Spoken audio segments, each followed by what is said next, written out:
Vasavi school యాజమాన్యానికి, ప్రధానాచార్యులకు, అధ్యాపక బృందానికి ఇట్లాంటి సాంస్కృతిక కార్యక్రమాలు నిర్వహిస్తూ పిల్లలకు పిల్లల రోజును కాస్త పెద్దల రోజుగా మార్చి మమ్మల్ని అందరినీ ఇక్కడికి ఆహ్వానించినందుకు హృదయపూర్వక ధన్యవాదాలు తెలుపుతున్నాం. ఇదంతా ఒక అవినాభావ సంబంధం అండి. చదువు, సంస్కారం, తల్లి, తండ్రి, ఇవన్నీ ఎట్లా ఉన్నాయి, క్యూ ఎంత యూ వచ్చినట్లనే ఇవన్నీ కూడా రావాల్సిన ఆవశ్యకత ఉన్నది. ఈ అధునాతనీకరణ అయిన తర్వాత చదువు వస్తుందే కానీ సంస్కారం లోపిస్తుంది. ఆ సంస్కారాన్ని పరిపూర్ణం చేయడానికి కోసం మీరు ఇట్లాంటి చిన్న చిన్న ప్రోగ్రామ్స్ పెడుతూ పిల్లలు, నేను వచ్చినప్పుడు మా మనవాడు చెప్పింది, తాతయ్య రంగులు వేసిన గణపతిని పెట్టద్దు, మట్టి గణపతిని పెట్టుకోవాలి, ఎందుకయ్యా అంటే కెమికల్స్ ఉంటాయి, చేపలు దించిపోతాయి. అది ఆయన మనసులో నాటుకపోయింది. ఎక్కడ గణపతిని చూసినా ఇది కెమికల్ గణపతి, ఈ గణపతి అద్దు, మనం మట్టి గణపతి పెట్టాలంటే మట్టి గణపతిని తయారు చేయించి ఇంట్లో పెట్టించింది. అట్లాంటిది పిల్లల్లో నాటుకపోయింది. ఇప్పుడు మొక్కయి వంగనిదే మానయి వంగను అంటారు, అది మొక్కయి వంగింది. ఇప్పుడు ఆయన మనసులో నాటుకపోయిన కెమికల్ యుగం ఏదైతున్నదో అది పరిపూర్ణంగా పరిష్కరించబడాలంటే ఇట్లాంటి పిల్లల మనసులో చిన్నప్పుడే సాధ్యపడుతుంది. మొక్కయి వంగితేనే మానయిన తర్వాత వంగుతారు. ఇప్పుడు వంగనిదే అప్పుడు వంగదు. ఇవాళటి బాలురు రేపటి పౌరులు. అధునాతన మన రాబోయే సంస్కృతి సాంప్రదాయాలకు అన్నిటికీ కూడా వీళ్ళే కారకులు అవుతారు. ఒక ధర్మ సంస్థాపన జరగాలంటే పిల్లలలో మంచి భావాలు వాళ్ళ దగ్గర వ్యక్తం కావాలి, వాళ్ళ మనసులో నిండిపోవాలి.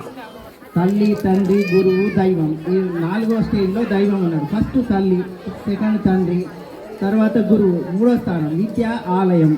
ఈ విద్యాలయం ఇక్కడెక్కడ సరస్వతి ఎక్కడ కొరవై ఉన్నది అంటే విద్యాలయంలో, బాసర్లో లేదు సరస్వతి, ఇక్కడే ఉంది. కాబట్టి ఇక్కడ ఇట్లాంటి సంస్కృతి సాంప్రదాయం వీళ్ళకు అలవాటు పడ్డట్టయితే రేపటి రోజున వాళ్ళకి అది మనసులో నాటుకపోతుంది. తర్వాత వచ్చిన 10th క్లాస్ తర్వాత వచ్చిన ఎవాపరేటింగ్ లాగా మారిపోతూ ఉంటుంది. కానీ ఇప్పుడు ఏదైతే మనసులో నాటుకపోయింది, నేను 2వ, 3వ తరగతి, 4వ తరగతిలో నేర్చుకున్న పద్యాలు ఇప్పటికీ నాకు గుర్తున్నాయి.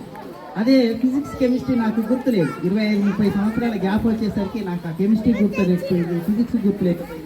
ఎప్పుడు చూసినప్పుడు మాత్రమే ఆ ఈక్వేషన్స్ గుర్తొస్తాయి, మిగతా టైంలో నాకు గుర్తురావు. కానీ నేను నేర్చుకున్న చిన్నప్పటి పద్యాలు అవి మాత్రం ఇప్పటికీ కూడా నాకు గుర్తున్నాయి. నేను ఒక చిన్న పద్యం చెప్తానండి. నా చిన్నప్పుడు 2nd క్లాస్లో నేర్చుకున్నప్పటి పద్యం. భూషలుగావు మర్త్యులకు భూరి మయాంగద తారహారములు, భూషిత కేశపాశ మృదు పుష్ప సుగంధ జలాభిషేకములు, పురుషుని భూషితం చేయు పవిత్రవాణి, వాగ్భూషణమే సుభూషణము, భూషణముల్ నశించునన్యం. ఇది ఎప్పుడు నేర్చుకున్నా నాకు పూర్తిగా గుర్తులేదండి. దాదాపుగా 2nd క్లాస్ 3rd క్లాస్ మధ్యలో నేను నేర్చుకుని అది ఇప్పటికి కూడా నాకు గుర్తున్నది. కారణం అంటే అది చిన్నప్పటి ఆ మెమరీ పవర్ అట్లా ఉంటుంది. పెద్దగా అయిన తర్వాత ఏంటంటే వాళ్ళు నేర్చుకున్నది ఎవరో ఒక మాట చెప్తారు, మనకు ఇంటికి వచ్చిన తర్వాత అది గుర్తుండదు. కానీ చిన్నప్పుడు మనసులో ఏ మాట అయితే నాటుకపోయిందో అది ఇప్పటికి కూడా గుర్తుండిపోతుంది. అట్లాంటి ఈ మెమరీస్ ఏ అవుతున్నాయో దీంట్లో పూర్తిగా ఇప్పటికే వాళ్ళ మెమరీ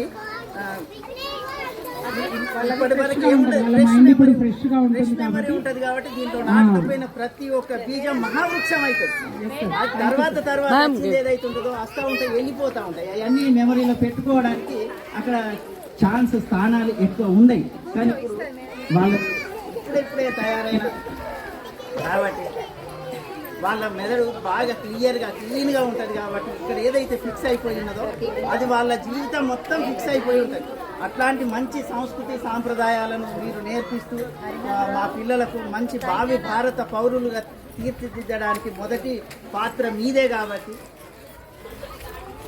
ఈ పాత్ర పోషించిన అధ్యాపక బృందానికి, ప్రధానాచార్యులకు, స్కూల్ యాజమాన్యానికి మా హృదయపూర్వక ధన్యవాదాలు తెలియజేస్తున్నాను. Thank you sir. Thank you.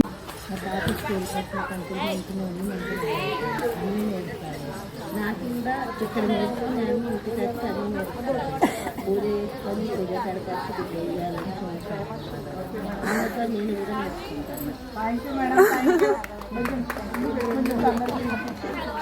మనవరాలు స్కూల్లో నేర్చుకునే అన్ని ఇంటికి వచ్చి నా మీద ప్రయోగిస్తుంది, అన్ని చెప్తుంది. ఇట్లా చదువు అట్లా చదవాలి అన్ని చెప్తుంది. ఇంట్లో టీచర్ అయిపోతాడు, అందుకే టీచర్ అవుతాడు, అన్ని చెప్తాను. పూజ చేసుకొని కూడా వచ్చి అందరి పేర్లు మంచిగా మీరు చేసిన అన్ని ఆమె మళ్ళీ అక్కడ రిపీట్ చేసుకొని అన్ని మట్టి చేసుకొని అన్ని అంటారు. అన్నీ అంటది. పూజ చేసుకొని వచ్చి ఇంకా పక్క పట్ట కూర్చుంటే నాకు అన్ని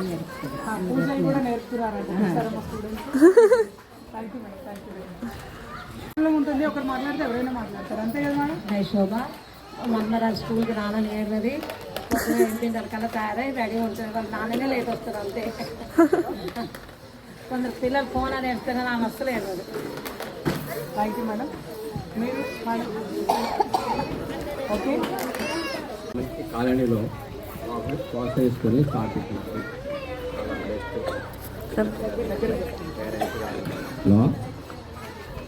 పేరెంట్స్ కానీ గార్జెన్స్ కానీ మంచి ఏరియాలో ఉన్నాయి కాబట్టి మనకి స్కూల్లో మంచి ఆలోచనతోటి పేరెంట్స్ స్కూల్లో వేయడం జరుగుతుంది. మంచి క్రమశిక్షణ టీచర్స్ కానీ మంచి కాలనీలో మంచిగా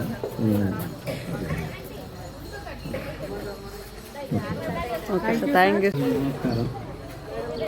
నా చిన్నప్పుడు చదువుకునేటప్పుడు బాగా కష్టం ఉంది, బాగా కష్టం అంటే బాగా కష్టం అయినా కానీ నడుచుకుంటా బాగుంటుంది.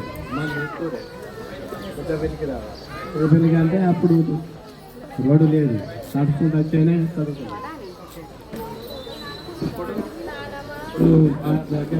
దగ్గర అవుతున్నాయి స్కూలు. మీరు బాగా పిల్లలు బాగా చూసుకోవాలి, చదువు చెప్పాలి, ఇది ముఖ్యం. చూసుకుంటున్నామా చూసుకోవట్లేదా? చూసుకుంటున్నారు, చదువు కూడా ఇంకా డెవలప్ కావాలి. ఓకే సార్, అది ముఖ్యం. చాలా కష్టం అంటే చాలా కష్టం ఉంటాయి. ఇప్పుడు దాని నుండి పిల్లలకు కూడా ఏం ఇబ్బంది లేకుండా బాగా ఉంటాయి. అప్పుడు చదివిన టైంలో గవర్నమెంట్ స్కూల్సే, ఏ స్కూల్కైనా మనం నడుచుకుంటూ వెళ్ళాల్సిందే. ఆ గవర్నమెంట్ స్కూల్ అయిపోయినది మిత్రుల 5 అంటే మళ్ళీ 6 మళ్ళీ పెద్దపల్లి రోడ్డు లేదు, నడుచుకుంటూ వెళ్ళాలి. అయినా కానీ కష్టపడలేదు. ఇప్పుడు పిల్లలకి కష్టం లేకుండా మెల్లగా చెప్పండి అని చెప్తున్నారు మీరు, అంతే కదా? అది పేజీ ఈ మధ్య కొంచెం బాగా డిస్టర్బ్ అవుతుంది. కంట్రోలింగ్ తప్పింది మేడం.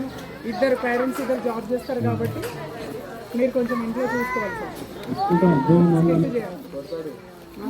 మిమ్మల్ని కొడుతున్నాడు సార్.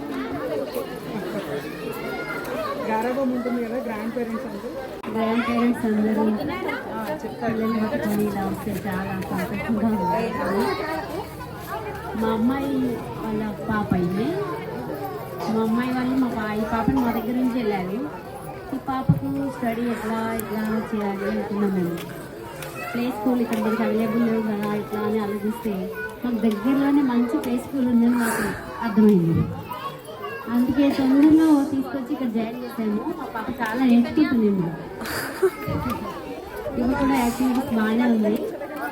ఇంకా మా మమ్మీ డాడీ కూడా చాలా సంతోషపడుతున్నారు. ఇలాంటి ప్లే స్కూల్స్ వస్తే పేరెంట్స్ కూడా అందరూ ఇప్పుడు జాబ్ హోల్డర్స్ కదా, పిల్లల్ని ఎక్కడ వదలడానికి చాలా ఇబ్బంది. ఇలాంటి స్కూల్స్ ఉన్నాయనుకోండి, కొంచెం సేపు వాళ్ళు పిల్లలతో ఆడుకోగలుగుతారు. పిల్లలు కూడా అన్నీ తెలుస్తున్నాయి, రైట్స్ చెప్తున్నారు, కొంచెం వేరే ఎక్కడ అందరితో కలిసి ఆడుకుంటారు. కాబట్టి వీళ్ళలో కూడా పిల్లల్లో కూడా కొత్తగా ఏదో అన్నీ నేర్పిస్తున్నట్టు. Okay, thank you madam. Thank you.